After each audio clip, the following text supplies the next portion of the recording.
Yo, what is up guys, it is Uncle Kobe and welcome back to another Black Ops 2 weapon breakdown and comparison video. In the last episode we covered two snipers, the DSR-50 and the Ballista, and it got awesome ratings, so thank you guys again for that. However, in today's video we're going to be taking a look at two powerhouse SMGs that are the PDW 57 and the Scorpion EVO. Black Ops 2 is considered to be dominated by submachine guns, and you can see both of these guns going to work in nearly every game you play in. I do believe one is a little more user friendly to beginner players, and one is super effective in a veteran player's hands. But like always, I'm going to be taking a look at some stats, recoil patterns, and bullet spreads pertaining to these two, so sit back and enjoy the video, and if you do, don't forget to smack that like button, so let's get started. First, taking a look at the personal defense weapon, also known as the PDW. It is coming in with 35 to 16 point damage, making it the only other SMG other than the MSMC to have the ability to take out enemies with 3 bullets from close range. While long range, you're looking at about 6 shots to kill. For the Scorpion EVO, it is rocking the standard 33 point damage that is common between most of the SMGs in this game, of course meaning that it is going to take at least 4 bullets to take out an enemy.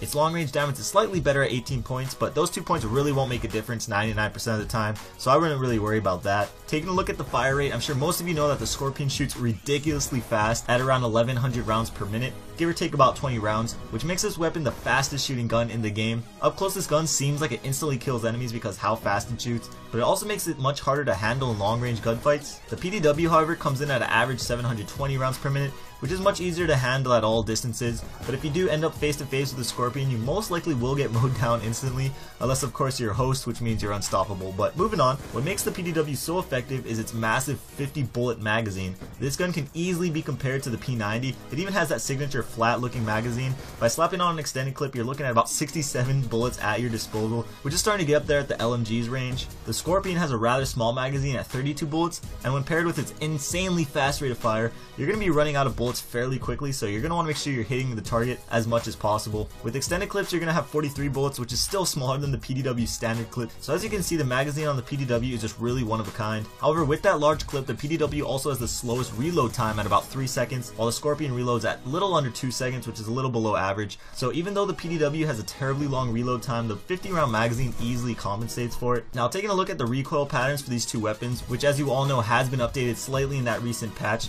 the PDW has more of a gradual left to right horizontal recoil, while the Scorpion has a straight up and down vertical recoil. Typically, straight up and down recoils are fairly easy to handle with some practice. The AK-47 in past Call of Duties is a perfect example of this.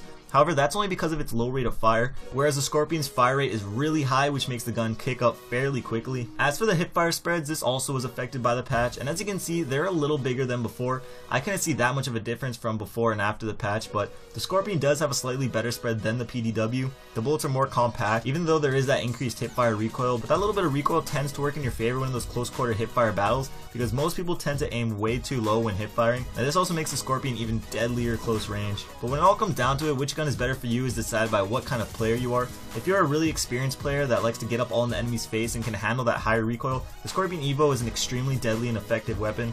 However, I do think the PDW is the overall better weapon because that large magazine, its strong damage, and its fairly low recoil. That's my opinion. Feel free to agree or disagree and leave your opinion down in the comments down below. But that's it for today's video. I hope you guys enjoyed it. These videos do take a lot of time to make, even though they are quite short, so if you can, please leave a rating. I would appreciate it very much. I got a bunch of awesome videos coming in the near future that I think you guys will enjoy, but again, thank you guys for watching. Check out yesterday's video on the left if you haven't seen it. I show you a pretty helpful trick to survive and destroy hunter-killer drones, and on the right I explain a new game mode coming to you in Black Ops 2, so hopefully you guys are having a great day. This is Uncle Kobe, and I'll see you guys later. Peace.